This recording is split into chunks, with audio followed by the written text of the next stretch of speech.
হরষিতানন্দ চক্রবর্তী, যিনি এই কুমারখালী কালীবাড়ি আশ্রম প্রতিষ্ঠা করেন। উনি প্রতিষ্ঠার 1 বছর পরে পৌষ সংক্রান্তিতে পিঠা খেয়ে উনি ঘুমিয়েছিলেন।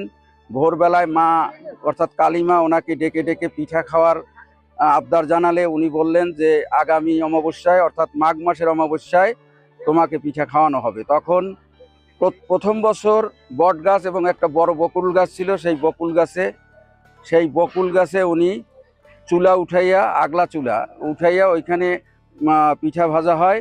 তো পুরুষে পিঠা ভাজছিল, এই জন্য মায়ের আবার আবদার ছিল যে পিঠা ভাজাটা মহিলা অর্থাৎ মায়েদের কাজ, তো তুমি সেভাবে অনুষ্ঠানটা পরিচালনা করবে। তখন থেকে একটা চুলা বট গাছে উঠানো হয় আর 108টা চুলা মাটিতে তৈরি করা হয়। তো সেই চুলায় পিঠা ভাজা হয়। এই 92 বছর ধরে এই অনুষ্ঠানটা চলে আসছে।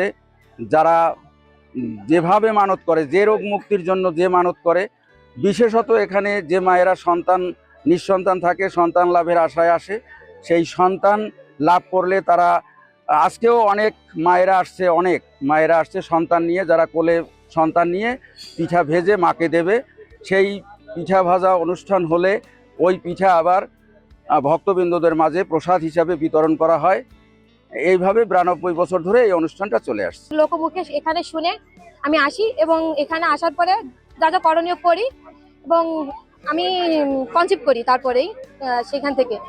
তো তারপর থেকে এখানে বিশ্বাস আরো বেড়ে যায় যে সত্যি মা আছে, যে আমাদের সন্তান দেন। অবশ্যই এখানে যে আসবে খালি হাতে ফিরাবে না, আমার বিশ্বাস এটা। আর এখানে যে প্রত্যেক বছর যে অনুষ্ঠানটা হয় মাঘ মাসের অমাবস্যা তিথিতে পিঠা তৈরি, এখানে সবারই মানত থাকে প্রত্যেকেরই, যে কোলে নিয়ে মাকে পিঠা বানানো তৈরি করে খাওয়াবে। আর আমি আজ আসছি আমার সন্তানকে নিয়ে, কোলে নিয়ে পিঠা তৈরি করে মাকে খাওয়াবো, এর জন্য আজ আমার আশা। বিশ্বাসে মিলাই বস্তু তর্কে বহুদূর। তো আমি তর্কে যাব না। অনেকে হয়তো বা আমার কথা শুনে হাসবেন, আপনারা বলবেন কুসংস্কার, অন্ধভিত্তি, কিন্তু যে যেটা ফেস না করে সেটা তো বুঝবে না। আমি এটা ফেস করেছি, তাই আমি আজকে বলতে পারছি।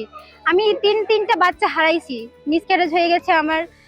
অনেক ডাক্তার দেখিয়েছি, অনেক কষ্ট করেছি, কিন্তু আমার কোনো কিছুতেই কোনো সন্তান হচ্ছিল না, বা আমি সন্তানটাকে টিকিয়ে রাখতে পারছিলাম না।